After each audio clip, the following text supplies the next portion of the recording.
Family dinners at our house were always chaotic but warm. It was our routine. Ethan, the eldest, would scarf down his food like he was in a race. Jake, our middle child, would pick at his plate, chatting nonstop about school. And Lily, the youngest, would insist on feeding her broccoli to the dog. But that night something felt off. I was watching Jake as he told some story about a prank at school, and suddenly, it struck me. His laugh, deep, throaty, and a little raspy, wasn't like mine. It wasn't like Sarah's either. I stared at him, studying his face, the shape of his nose, the curve of his chin, and then those eyes. They were piercing blue, so bright they almost glowed under the dining room light. I didn't have blue eyes. Sarah didn't either. My family tree was full of browns and hazels, stretching back as far as I could remember. But Paul, our next-door neighbor, he had blue eyes. A knot formed in my stomach. I brushed it off, but the thought lingered. That night I couldn't sleep. I lay in bed staring at the ceiling, my mind replaying every interaction between Sarah and Paul over the years. They'd always been friendly, maybe too friendly. There were the cookouts, the casual touches on the arm, the way they'd laugh a little too hard at each other's jokes. And then there were Sarah's girls' nights that never seemed to have any photos or stories attached. I shook my head, trying to push the thoughts away. I was being ridiculous, paranoid. But once the seed of doubt was planted, it grew like a weed. The next day, I couldn't focus on work. Every time I looked at Jake's picture on my desk, that nagging voice in my head grew louder. By lunchtime, I decided to leave early. I needed to clear my head, and maybe, just maybe, I could talk myself out of this spiral. When I pulled into the driveway, there he was, Paul, mowing his lawn, his shirtless torso glistening with sweat. I watched him for a moment, and my stomach twisted. Jake's build was lean and wiry, like Paul's. "Hey, Mark," Paul waved, flashing that easy grin of his. "Hey," I said, forcing a smile. I walked over, leaning casually on the fence that separated our yards. "How's it going?" "Good, good. Just thought I'd sneak out of work early." "What about you?" Paul shrugged, shutting off the mower. "Same old. Gotta keep this place looking decent, you know?" I nodded, trying to keep the conversation light. "Crazy how long we've been neighbors, huh? 10 years? Give or take." "Yeah. Feels like forever," Paul said with a laugh. "Yeah." I hesitated, then added, "You and Sarah always seem to get along well. That's rare, you know, neighbors being close like that." Paul's grin faltered for a split second, just long enough for me to notice. "She's great. You're lucky to have her." "Yeah," I said slowly, my chest tightening. "I am." I went back inside, my mind racing. That evening, I tried to bring it up to Sarah without sounding accusatory. "Hey, Jake's got such an interesting mix of features," I said casually as we sat on the couch. "I mean, Ethan looks like me and Lily's a copy of you. But Jake, he's different, you know?" Sarah's smile wavered. "What do you mean?" "I don't know," I said, keeping my tone light. "His eyes mostly. None of us have blue eyes, but his are so bright." She laughed, but it sounded forced.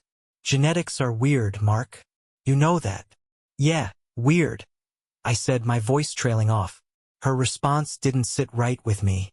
I didn't push further, but I couldn't let it go. That night, I found myself scrolling through old photo albums, looking at pictures of the kids as babies. Ethan and Lily's baby pictures looked just like mine and Sarah's. But Jake's? His features didn't fit, even then. I looked over at Sarah, who was asleep beside me, her face peaceful. I wanted to shake her awake, demand answers, but I couldn't. Not yet. Instead, I got up and poured myself a drink. As I sat in the dark living room, sipping whiskey, the doubts and suspicions solidified into a single, inescapable thought. Jake wasn't mine. And deep down, I was terrified I already knew whose he was. The next morning, I woke up feeling like I'd been hit by a truck.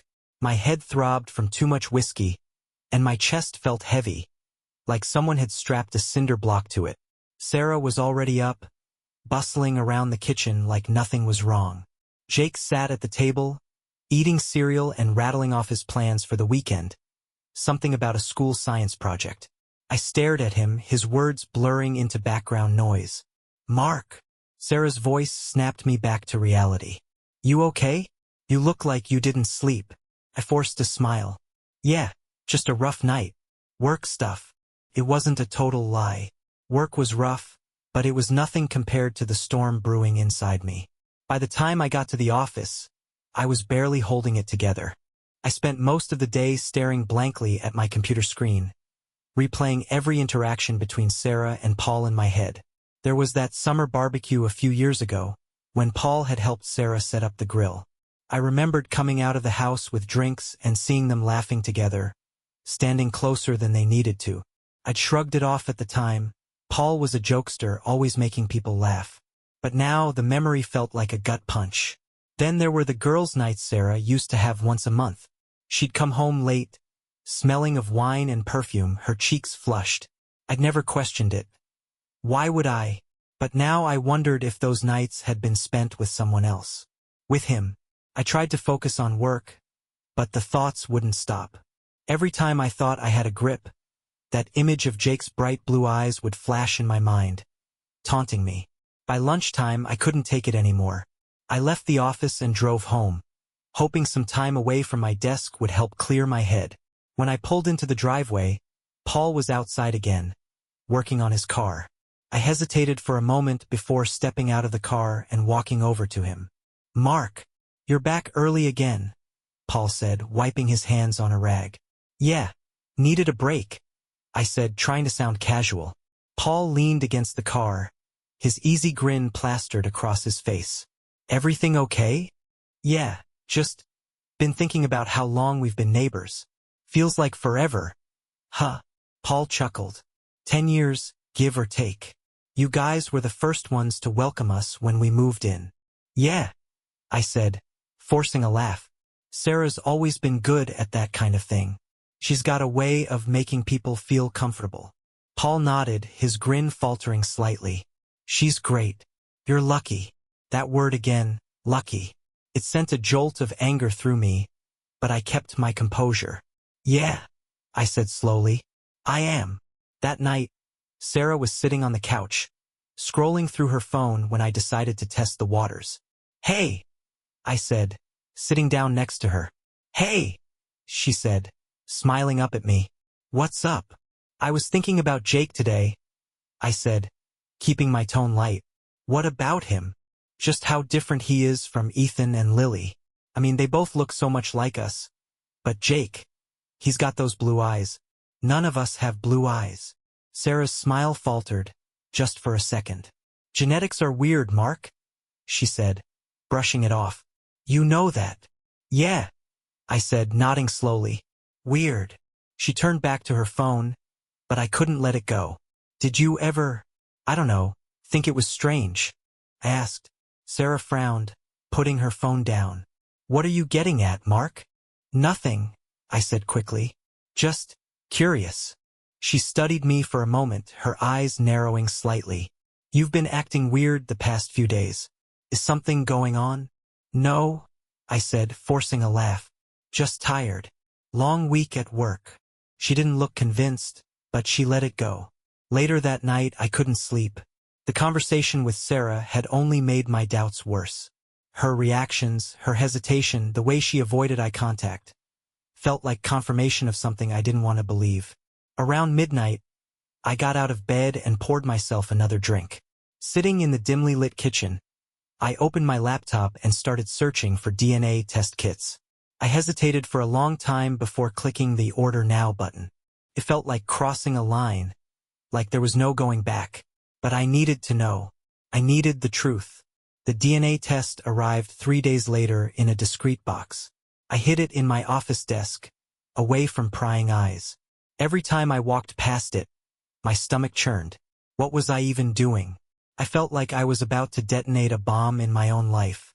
I waited until Sarah took the kids out to the park to crack the box open. The instructions were simple enough. Swab, seal, send. Jake's toothbrush was in the upstairs bathroom, and I grabbed it with shaky hands. Felt like a betrayal, and I hated myself for it. But I couldn't stop. Once everything was packed and ready, I dropped it off at the post office, telling myself it was just to get closure. The truth would set me free, right? Except the truth didn't feel liberating, it felt suffocating. The waiting was the worst part. Every time Sarah smiled at me or Jake called me Dad, the guilt crushed me. I'd convinced myself that I wasn't just digging for answers. I was digging my own grave. When the email finally came, I stared at it for what felt like an eternity. My heart raced, my palms sweaty as I clicked to open the results. Probability of paternity, 0%.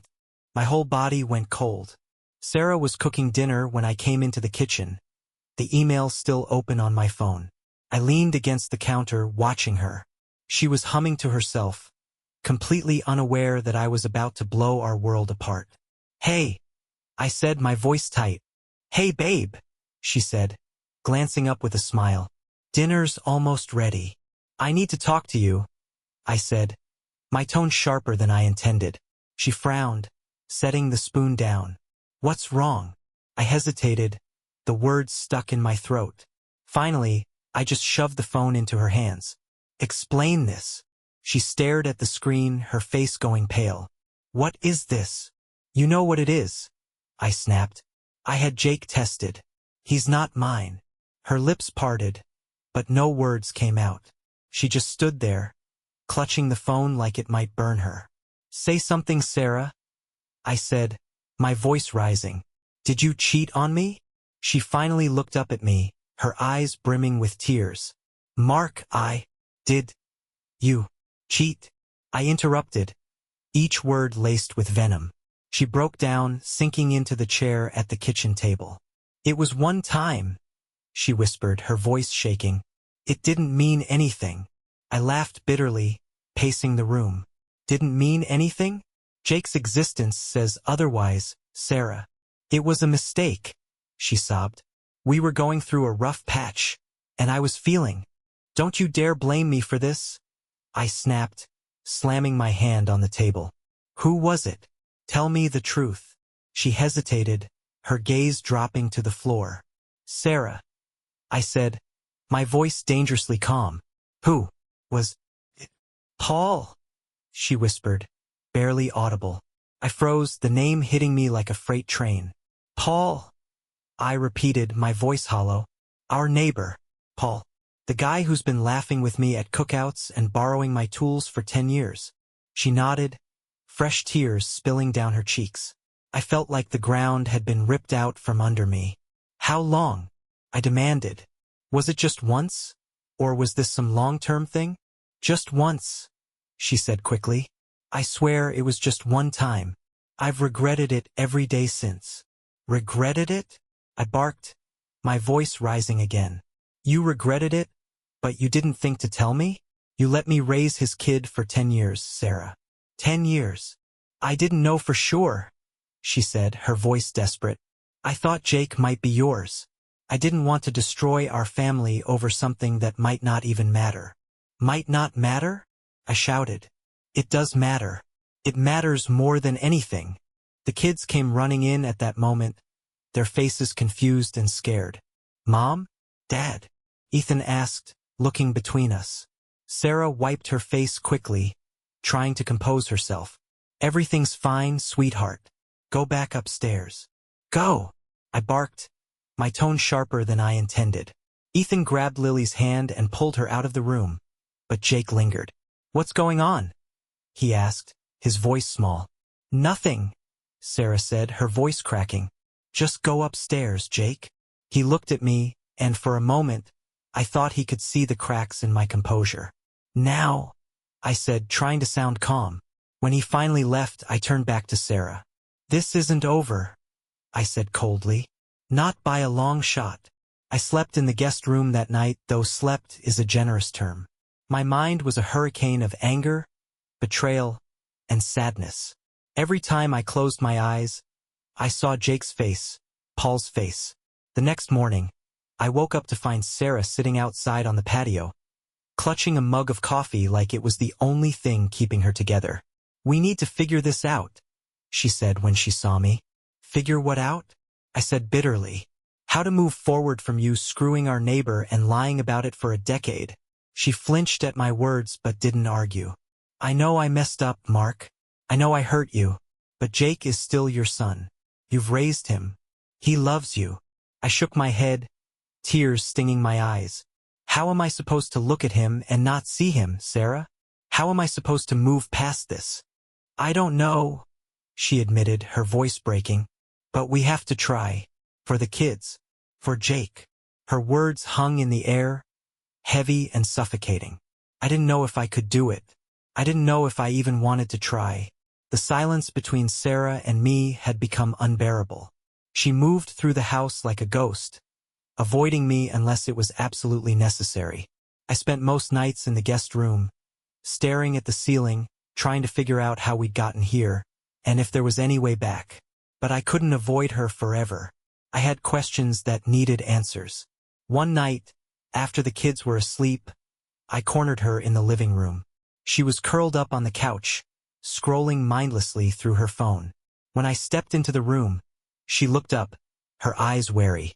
"We need to talk," I said, my tone sharp. "Mark, No." I cut her off. "No more dodging.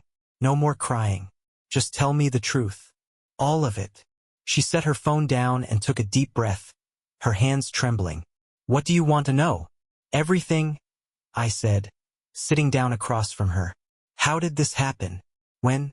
And why the hell didn't you tell me?" She hesitated, tears welling up in her eyes, but I glared at her until she started talking. It was 10 years ago," she began, her voice barely above a whisper. "You remember that rough patch we went through? When you were working late all the time, and we were barely speaking?" I nodded stiffly. I remembered. It had been a tough year. Money was tight, and the stress had put a strain on our marriage. One night, Paul came over to help with the kids, she continued, her voice shaking. "You were working late again, and I was overwhelmed. We had some wine, and it just happened." I clenched my fists, my jaw tightening. "It just happened? That's your excuse." "I'm not excusing it," she said quickly. "I know it was wrong, Mark. I knew it the second it happened. I hated myself for it." "Not enough to tell me," I said bitterly. She flinched but didn't argue. "I didn't know how, and then I found out I was pregnant. I didn't know if Jake was yours or—" She trailed off, unable to say Paul's name. "So you decided to lie," I said, my voice cold. "To let me raise someone else's kid without knowing the truth." "I didn't know for sure," she said, her voice cracking. "And by the time Jake was born, I couldn't bear the thought of losing you. I thought it wouldn't matter." I laughed bitterly, shaking my head. "Wouldn't matter? You've destroyed everything, Sarah. Our marriage, our family, everything." Tears streamed down her face, but I felt no sympathy. "I'm sorry," she said, her voice barely audible. "I've been sorry every single day. I know I don't deserve your forgiveness, but I'm begging you, Mark, please don't give up on us. Don't give up on Jake." I didn't answer her. Couldn't. I stormed out of the room and slammed the door behind me, her sobs echoing in my ears. The next day, I decided to confront Paul again. The last time, I'd let him off too easy. This time, I wasn't going to hold back. I waited until I saw him outside, washing his car. I marched over, my fists clenched, my heart pounding. "Mark," he said, looking up. "Look, I know you're pissed, but—" "Pissed?" I interrupted, my voice low and dangerous. "You have no idea." I stepped closer, my fists trembling with the urge to hit him. "You slept with my wife, Paul. You fathered a child, and then you sat there, smiling in my face for 10 damn years. You're a coward and a liar." Paul sighed, running a hand through his hair. "I didn't know Jake was mine, Mark. Sarah never told me." "Bullshit," I snapped. "You knew there was a chance, and you did nothing. You just sat back and let me do all the hard work while you kept your dirty little secret." "What was I supposed to do?" he shot back, his voice rising. "Blow up your family over something I wasn't even sure about? I didn't want to hurt anyone." I laughed bitterly. "Well, congratulations, Paul. You managed to ruin everything anyway." Before he could respond, I lunged at him, shoving him hard against the car. You don't get to play the victim here, I growled. You destroyed my life, and I won't let you off the hook for it. Paul pushed me back, his own anger flaring. You think this is easy for me? You think I wanted this? I've got my own family to think about, Mark. Yeah, I said, shoving him again. Well, so do I. And thanks to you, my family is falling apart. We stood there, glaring at each other, our breaths coming in ragged gasps. For a moment, I thought he might swing at me, but he just shook his head. I'm sorry, Mark, he said finally, his voice heavy with regret. I can't change what happened, but Jake, he's a good kid. You're the only dad he's ever known. Don't take that away from him. His words stuck with me as I walked back to the house, my hands still shaking. I hated Paul for what he'd done, but he was right about one thing. Jake didn't deserve this. That night, I sat in the dark living room, staring at a picture of Jake on the mantel. He was smiling, his arm around Ethan, his face lit up with pure joy. I loved that kid. I always had. But now, I didn't know how to separate him from the betrayal that had shattered my world. I thought confronting Paul would bring me some kind of closure, but it only made things worse. Every time I replayed his words in my head, "You're the only dad he's ever known. Don't take that away from him." The knot in my chest tightened. It felt like he was trying to absolve himself of guilt, as if acknowledging that I was a good father somehow made what he and Sarah did more palatable. Didn't. If anything, it just made me angrier. A few days later, Sarah and I had another argument. It started with the usual stony silence at dinner, the kids looking between us like they were trying to read an unspoken war. After the dishes were cleared and the kids went to bed, Sarah cornered me in the hallway. "We can't keep doing this," she said, her voice strained. "Doing what?" I asked, my tone sharp. This silence, the tension, it's killing the kids, Mark. They know something's wrong." "Oh, you care about the kids now?" I shot back. "You didn't seem too concerned when you were screwing the neighbor." Her face crumpled, and for a split second, I felt a pang of guilt, but it was drowned out by the tidal wave of anger and resentment. "You think I don't hate myself for what I did?" she asked, her voice trembling. "I made a mistake, Mark. Terrible, awful mistake. But I've been trying to make up for it every single day since." "And what am I supposed to do with that, Sarah?" I snapped. "Just forget? Pretend everything's fine? Every time I look at Jake, I see Paul. Every time I look at you, I see a liar." She flinched like I'd slapped her. "I've been trying to save this marriage, Mark. But if you're not willing to try too, then maybe—" She trailed off, her voice breaking. "Maybe what?" I demanded. "Maybe we shouldn't be doing this anymore," she said, tears streaming down her face. For a moment, the anger in me faltered. I loved Sarah once. Hell, a part of me still loved her even after everything. But the pain was too raw, too overwhelming. "I need time," I said finally, my voice hollow. "I don't know what to do yet." That night, I barely slept. I kept thinking about what Sarah had said, about the kids, about Jake. She wasn't wrong. The tension between us was affecting them, and it wasn't fair. But what was I supposed to do? Pretend like nothing happened? Around 3 a.m., I got out of bed and went downstairs to grab a drink. To my surprise, Sarah was sitting on the couch, her knees pulled to her chest, staring at nothing. "I didn't know you were still up," I said cautiously. She looked at me, her eyes red and puffy. I couldn't sleep. I hesitated, then sat down across from her. The silence stretched between us, heavy and uncomfortable. "Do you regret it?" I asked finally. She blinked at me, clearly startled. "What? Do you regret sleeping with him?" Her lips parted, but no words came out at first. Finally, she nodded. "Yes, every single day." "Then why did you do it?" I asked, my voice breaking. Her eyes filled with tears. "Because I was stupid. Because I was lonely, and I felt like we were falling apart, and he was there." "That's not an excuse," I said coldly. "I know it's not," she said. "I'm not trying to excuse it. I'm just trying to explain. I felt like I was losing you, Mark. And I thought maybe I'd already lost you." I stared at her, my chest tightening. A part of me wanted to lash out again, to tell her how much she'd hurt me, how much she'd destroyed. But another part of me, the part that still loved her, wanted to understand. The next day I saw Paul outside again. This time he was trimming his hedges, pretending like everything was normal. I walked over, my jaw clenched. "Paul," I said, my voice cold. He turned, his face immediately tense. "Mark, look." "No," I interrupted. "You don't get to look me. You don't get to justify what you did or try to make it better. You ruined my marriage. You ruined my family. And for what? A one-night stand." He put down the hedge clippers and turned to face me. "I'm not proud of what I did," he said, his voice quiet. "Good," I snapped. "You shouldn't be." "I didn't want this, Mark," he said, his voice breaking. "I didn't want any of this to happen."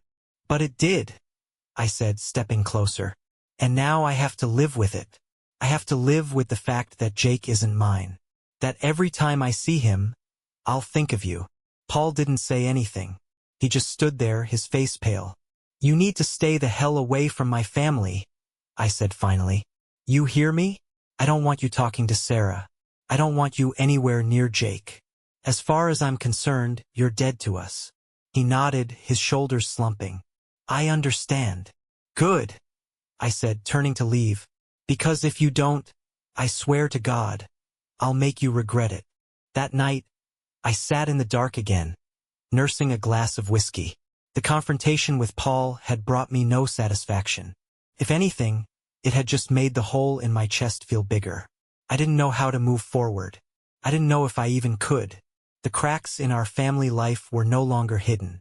Sarah and I barely spoke, and when we did, it was clipped and tense. The kids felt it, even if they didn't understand why. Ethan, my eldest, took the changes the hardest.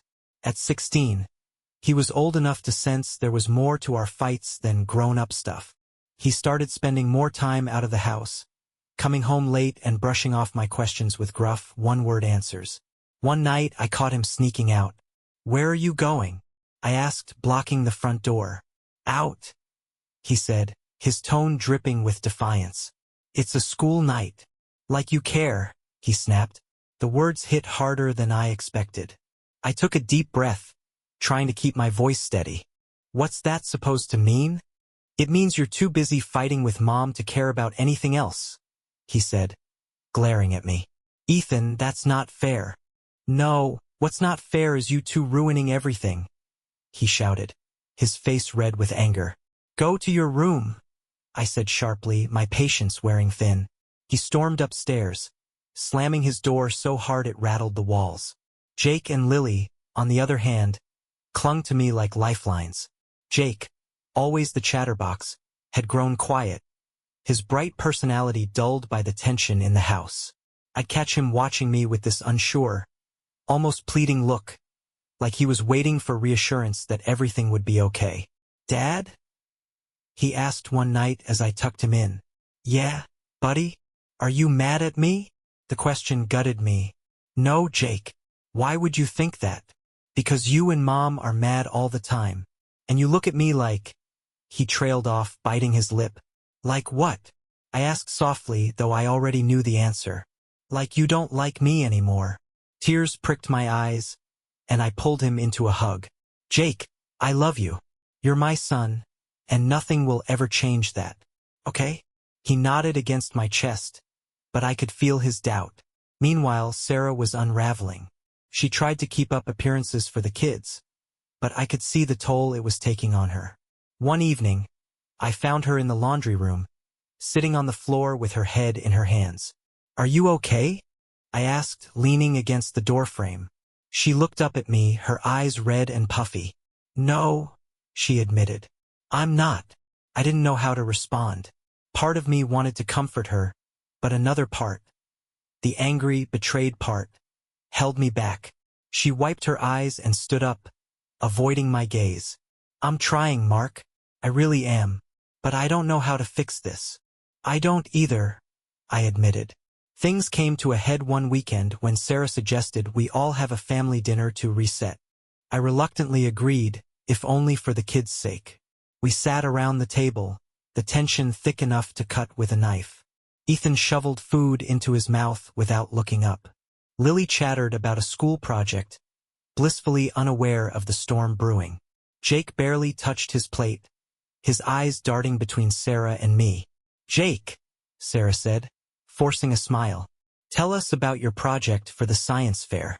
He mumbled something about a volcano, his voice barely audible. "That sounds cool," I said, trying to inject some enthusiasm into my tone. Jake's face lit up for a moment, but then Ethan snorted. "Yeah, real cool," Ethan muttered under his breath. "What's your problem?" I snapped. "My problem," Ethan shot back. "You're asking me that?" "Ethan, stop," Sarah said, her voice strained. "No, let him talk," I said, my voice rising. "What's on your mind, Ethan?" "You're both the problem," he shouted, slamming his fork down. "You're tearing this family apart, and you don't even care." "That's enough," I said, my patience snapping. "No, it's not," Ethan yelled. "You think we don't notice? The way you barely talk to each other? The way Mom cries all the time? We're not stupid." "Ethan, go to your room," Sarah said, her voice trembling. "No," he shouted, standing up. "You want me to leave? Fine. But maybe you should stop pretending everything's okay when it's not." He stormed out, leaving the rest of us in stunned silence. After the kids went to bed, Sarah and I sat in the kitchen, the weight of the evening hanging over us. "This can't go on," she said finally, her voice barely above a whisper. "I know," I said, staring at the table. "We need to figure out what to do, Mark. For the kids." I looked up at her, my chest tightening. "Do you want a divorce?" Her eyes filled with tears. "No, I don't. But I don't think I get to make that decision." I didn't know what to say. The truth was, I didn't know what I wanted. I hated what she'd done, hated how it had torn us apart, but the thought of walking away, from her, from the kids, from Jake, felt just as unbearable. "We'll figure it out," I said finally, though I wasn't sure I believed it. She nodded, wiping her eyes. But as I sat there, staring at the woman I once loved, I couldn't shake the feeling that the damage might be too great to repair. The next week, Sarah and I had our first session with a couples therapist. It was her idea, and while I wasn't thrilled about it, I agreed. What else could we do? We were circling the drain, and the kids were paying the price. The therapist's office was calm and quiet, filled with the kind of neutral decor meant to soothe frayed nerves. I wasn't soothed. I sat stiffly in the chair, arms crossed, avoiding Sarah's gaze. "Mark," Sarah, the therapist, a middle-aged woman named Dr. Hayes, began, "let's start with why you're here today. Sarah, would you like to go first?" Sarah hesitated, wringing her hands in her lap. "I don't know where to start," she said finally. "I've made mistakes, big ones, and I've hurt Mark in ways I can't take back. But I want to fix this. I want to fix us." Dr. Hayes nodded, her expression neutral. "Mark, how does that make you feel?" "Angry," I said bluntly. "She didn't just hurt me. She lied to me for 10 years. How do you come back from that?" Sarah flinched, tears pooling in her eyes. I felt a twinge of guilt but pushed it aside. "Trust is hard to rebuild after a betrayal," Dr. Hayes said. "But it's not impossible. It takes time, effort, and openness from both of you." She looked at Sarah. "Sarah, can you tell Mark why you think this happened?" Sarah looked at me, her face a mixture of guilt and pain. "It wasn't because I didn't love you," she said, her voice trembling. I do. But back then, I felt invisible. Invisible," I repeated, my voice sharp. "You were working all the time," she said, her eyes filling with tears. "We barely spoke. When you were home, you were exhausted or distracted. I felt like I was losing you, like I didn't matter anymore. So you slept with the neighbor," I said bitterly. "It wasn't planned," she said quickly. "I was lonely and overwhelmed, and Paul, he was there. He listened. He made me feel seen." Her words were like a slap to the face. I clenched my fists, trying to keep my anger in check. You could have talked to me, Sarah. You could have told me how you were feeling instead of that. I know, she said, tears streaming down her face. I was weak. I made the wrong choice, and I've regretted it every day since. Dr. Hayes stepped in. Sarah, I understand this is difficult, but I want you to dig a little deeper. Why didn't you tell Mark what happened? Why did you keep it a secret for so long? Sarah hesitated, her gaze dropping to the floor. Because I was scared, she admitted. I knew I'd made a terrible mistake, and I didn't want to lose him. And then when I found out I was pregnant, I didn't know what to do. I convinced myself that Jake was Mark's. I told myself it didn't matter, that it was better not to say anything. But it did matter, I said, my voice breaking. You didn't just betray me. You let me live a lie. You let me raise a child without knowing the truth. I know, she said, her voice barely above a whisper. And I'm so sorry, Mark. I wish I could take it back. But I can't. After the session, we drove home in silence. Sarah's words kept replaying in my mind. I felt invisible. I didn't want to lose you. I was scared. Part of me understood. I wasn't blameless in the breakdown of our marriage back then. I'd buried myself in work, neglecting her and the kids. But understanding didn't erase the pain or the betrayal. That night, I found Sarah sitting on the back porch, staring up at the stars. She looked so small and fragile, like a shell of the woman I used to know. I stepped outside, the cool night air biting against my skin. Can't sleep? I asked. She shook her head. You? Not really, I admitted, sitting down next to her. We sat in silence for a while, the tension between us less sharp than usual. Do you ever think about how we got here? She asked suddenly, her voice soft. All the time, I said. She nodded, wrapping her arms around herself. I think about it too. About all the things I should have done differently. About all the ways I failed you. I looked at her, the moonlight reflecting off the tears streaming down her face. You didn't just fail me, Sarah. You failed us. The kids. Jake. I know, she said, her voice cracking.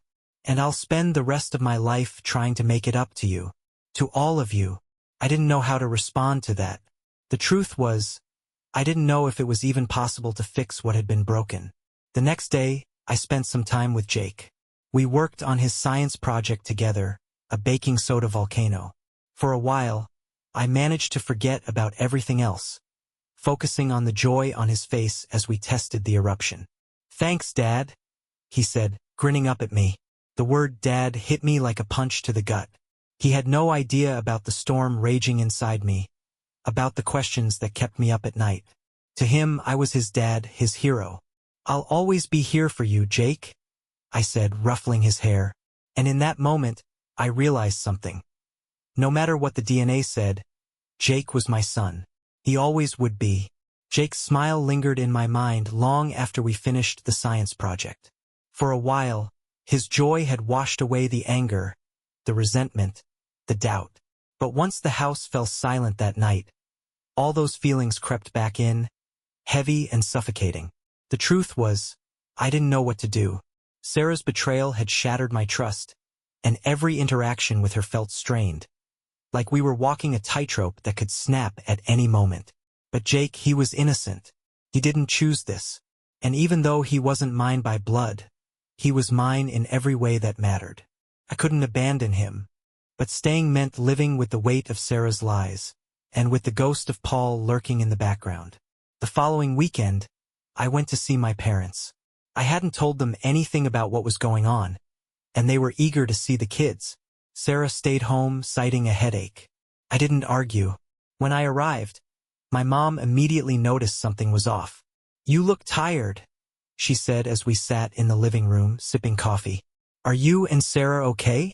I hesitated, unsure how much to share. But the weight of it all was too much to carry alone. So I told her about Sarah's affair, about Jake, about the DNA test. By the time I finished, her eyes were wide, her coffee forgotten on the table. Oh, Mark, she said softly. I don't know what to do. I admitted, my voice shaking. I'm so angry at her, Mom. I don't know if I can ever forgive her. But Jake, I can't walk away from him. He's my son, no matter what. She reached across the table, squeezing my hand. You're right, he is your son. Blood doesn't define that, you do. The way you've raised him, the way you've loved him. That's what matters. I nodded, but her words didn't make the decision any easier. And Sarah?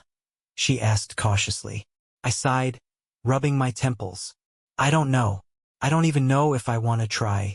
Every time I look at her, all I see is what she did. Forgiveness isn't easy, she said gently.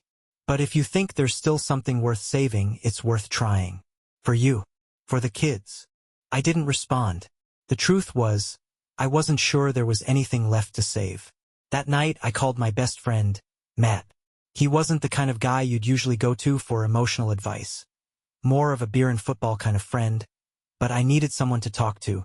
When I finished explaining everything, there was a long pause on the other end of the line. Damn, he said finally. That's heavy. No kidding, I muttered. Look, man, he said. You're in a tough spot. I get why you're pissed. I'd be losing my mind if it were me. But you've got to ask yourself one thing. Do you still love her? The question caught me off guard. Because if you do, he continued, then maybe it's worth fighting for. I'm not saying it's gonna be easy. Hell, it's probably gonna suck. But if there's love there, it might be worth it. I didn't know how to answer him. Did I still love Sarah? Or was I just clinging to the memory of the woman she used to be, the woman I thought I knew? The next few days were a blur of work, awkward dinners, and sleepless nights. Every time I thought I'd made a decision, doubt crept in. One evening, I found a letter on my pillow. It was from Sarah, her handwriting shaky and uneven. Mark, I know I've hurt you more than I can ever make up for. I know I've destroyed the trust we had, and I don't know if we can ever get it back. But I need you to know that I love you. I've always loved you, even when I didn't show it. I don't deserve your forgiveness, but I want to earn it. I want to fix this, Mark. I want us to be a family again. Not just for the kids, but for us. You're the best man I've ever known. The best husband. The best father. And I'm so sorry I let you down. Please don't give up on us. Love, Sarah. I read the letter 3 times, my emotions swinging wildly between anger, sadness, and something I couldn't quite name. Did I still love her? Did I want to try? The truth was, I didn't know. But I couldn't ignore the small part of me. The part that remembered the good times, the laughter, the love, that wanted to believe it wasn't too late. The next morning, I handed Sarah the letter. I read it, I said simply. And? She asked, her voice trembling. I don't know, I admitted. But I'm willing to try. For now. Tears filled her eyes, and for the first time in weeks, I saw a glimmer of hope. Trying was easier said than done. The days that followed were a mix of awkward conversations, forced family moments, and a palpable tension that hung over the house like a storm cloud.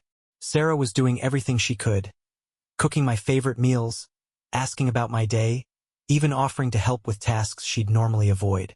Felt like she was walking on a tightrope, desperate not to fall. But no matter how hard she tried, I couldn't forget. I couldn't forgive. One evening, I got home late from work to find Sarah in the kitchen. She was on her phone, her back to me, speaking in a hushed tone. I just know I haven't told him yet. Because I can't. I froze in the doorway, my heart racing. I'm trying to fix this, she continued. I just need more time. Please, Paul, stop calling me. Paul. Her voice dropped lower, but I'd heard enough. My blood boiled as I stormed into the room. Sarah jumped, nearly dropping the phone. Mark, I didn't hear you come in. Who were you talking to? I demanded, my voice sharp. No one, she said quickly, slipping the phone into her pocket. Don't lie to me, I growled, stepping closer. I heard you. You were talking to Paul. Her face went pale and she looked down at the floor. He called me, she admitted. And what, you just decided to chat with him? I snapped. What the hell, Sarah? It's not like that, she said quickly. He's been trying to apologize, but I told him I don't want to talk to him anymore. I swear, Mark. I told him to stop. Why didn't you tell me he was calling you? I demanded. Because I knew you'd react like this, she said, her voice rising. I didn't want to make things worse. Worse? I laughed bitterly. Sarah, you're still talking to the man who wrecked our marriage. How much worse can it get? I'm not talking to him, she insisted. He called me out of the blue. I didn't want to cause more problems, so I didn't tell you. I was trying to protect you. Protect me? I shouted. You don't get to protect me, Sarah. Not after everything you've done. Her eyes filled with tears, but I didn't care. I can't do this anymore, I said, my voice cracking. I can't keep pretending like this is fixable. Mark, please, she begged, stepping closer. I'm trying so hard. I love you. I want to fix this.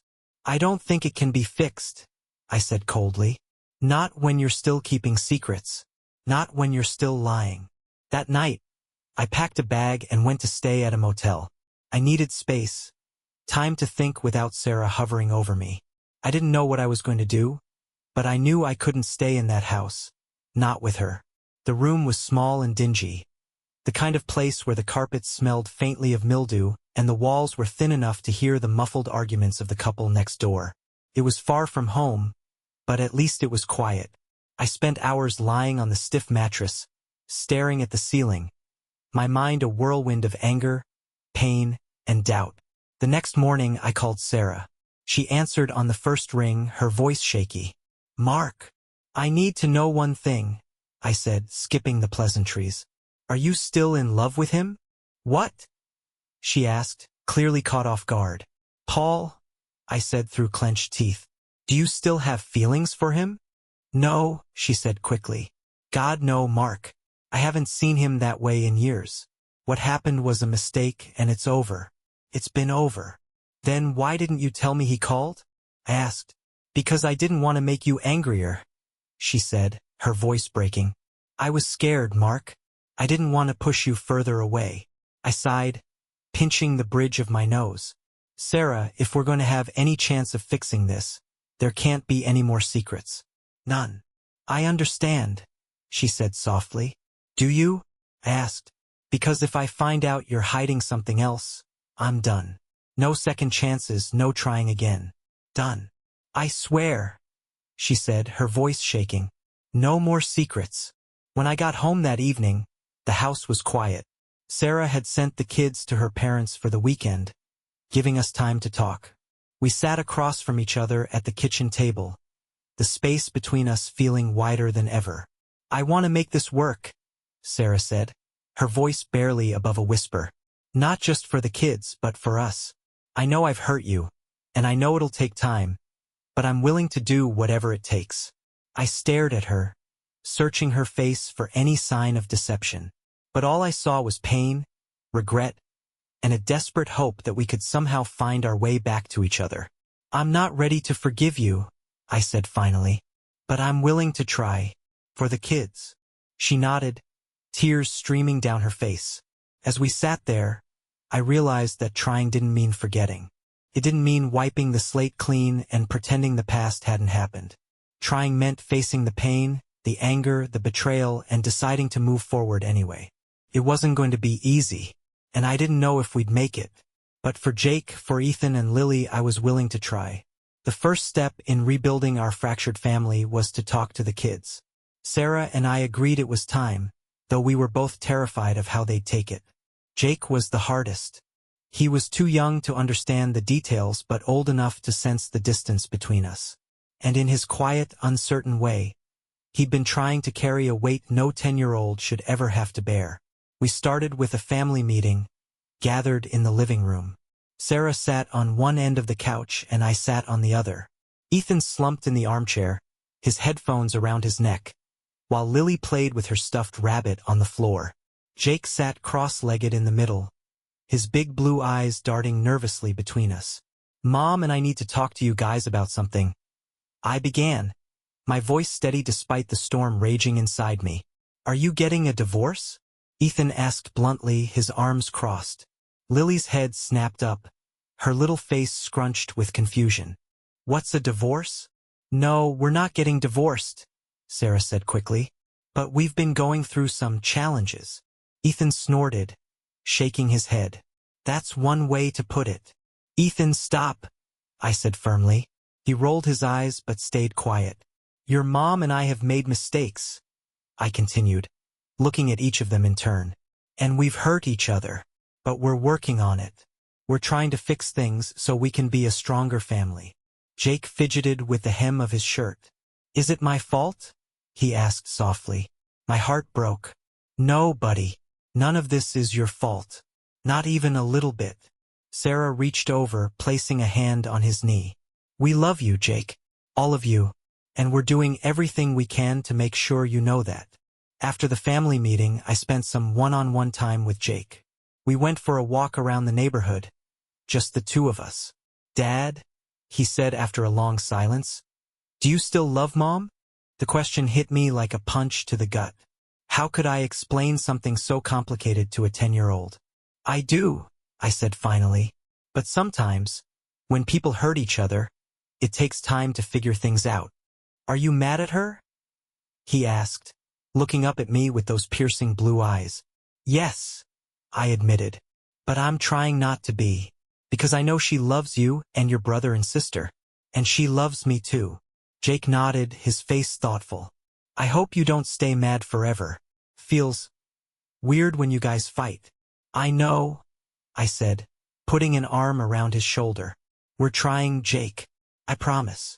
Later that night, as I tucked Jake into bed, he asked me another question. One that cut even deeper. Dad, if you and Mom don't love each other anymore, does that mean you don't love me anymore? I froze, his words piercing straight through my heart. Jake, I said, kneeling beside his bed. Listen to me. Nothing could ever make me stop loving you. You're my son. Always. But, he hesitated, his voice small. What if I'm not really your son? My breath caught in my throat. He didn't know the full truth, but he'd pieced enough together to doubt his place in our family. You are my son, I said firmly, looking him straight in the eye. Not because of DNA or blood or anything else. You're my son because I've been there for every scraped knee, every soccer game, every bedtime story. That's what makes us family, Jake. His lip quivered, and he threw his arms around my neck. I love you, Dad. I love you too, buddy, I whispered, holding him tight. The next morning, as I sat at the kitchen table drinking coffee, I realized that Jake's words had shifted something inside me. I'd spent weeks wallowing in anger and betrayal, letting it poison every corner of my life.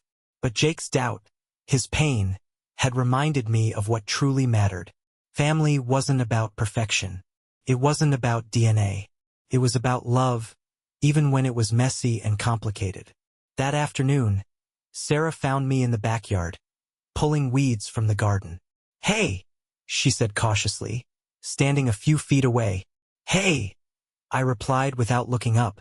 She hesitated, then stepped closer. How's Jake?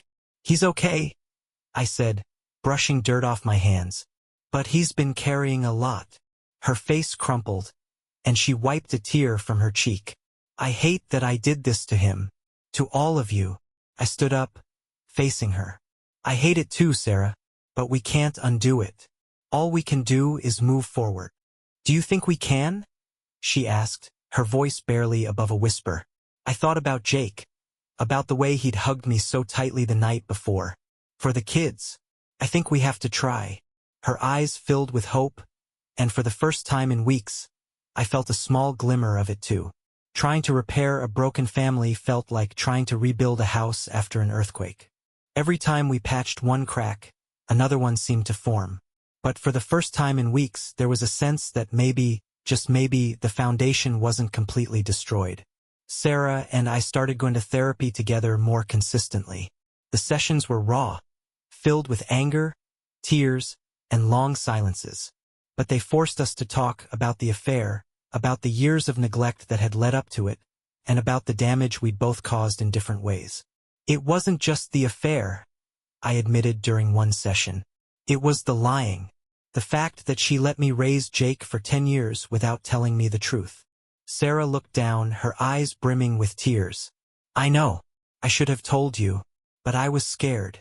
I thought if I told you, I'd lose you, and I didn't want that. I needed the truth, Sarah, I said. Even if it hurt, I deserve to know. And you're right, she said, her voice trembling. But I can't change what I did. All I can do is try to be better, to be honest moving forward. That's all I can offer you now. At home, we started making small changes. Family dinners became a priority again, with no phones or distractions. Ethan, who'd been withdrawing more and more, slowly started to re-engage. Lily, ever the optimist, seemed to bounce back the fastest, her giggles filling the house as she roped everyone into her silly games. Jake, though, remained the center of it all. I poured as much time and energy into him as I could, from helping him with school projects to tossing a football around in the yard. One evening, as we were playing catch, he asked, "Dad, are you and Mom going to be okay?" I hesitated, catching the ball and holding it for a moment. "I don't know, buddy, but we're trying. That's what matters, right?" He nodded, his expression thoughtful. "As long as we're all together, I think we'll be okay." Paul remained a sore spot, a shadow that loomed over everything. After our explosive confrontation, he'd kept his distance, which I was grateful for. But his presence was unavoidable. His house was right there, his car parked in the driveway every day. One afternoon, I saw him outside while I was mowing the lawn. He raised a hand in a weak attempt at a wave, but I ignored him, focusing on the roar of the mower. Later, Sarah approached me in the kitchen. "I've been thinking," she said carefully. "About what?" "About moving," she said. I looked at her, surprised. "Moving? It's not just about Paul," she said quickly. "This house, it holds so many memories, good and bad. But I think a fresh start might be good for all of us." I thought about it, about what it might mean to leave behind the house where we'd raised our kids. But as I looked around, all I saw were reminders of the cracks in our lives. The living room where Sarah and Paul had laughed together at a barbecue. The hallway where Jake had asked if I still loved him. "Maybe you're right," I said finally. We put the house on the market a few weeks later and began looking for something new. It wasn't easy, packing up a decade's worth of memories, but it felt like the right decision. The kids were excited about the idea of a new home, and even Ethan seemed to perk up a little. On our last night in the house, I sat in Jake's room, helping him pack his things. "Are you sad to leave?" he asked, holding up an old soccer trophy. "A little," I admitted. "But sometimes, leaving is the best way to move forward." He nodded, then looked at me with those piercing blue eyes. "I'm glad you're not leaving us, though." "I could never leave you," I said firmly. "You're my son, Jake.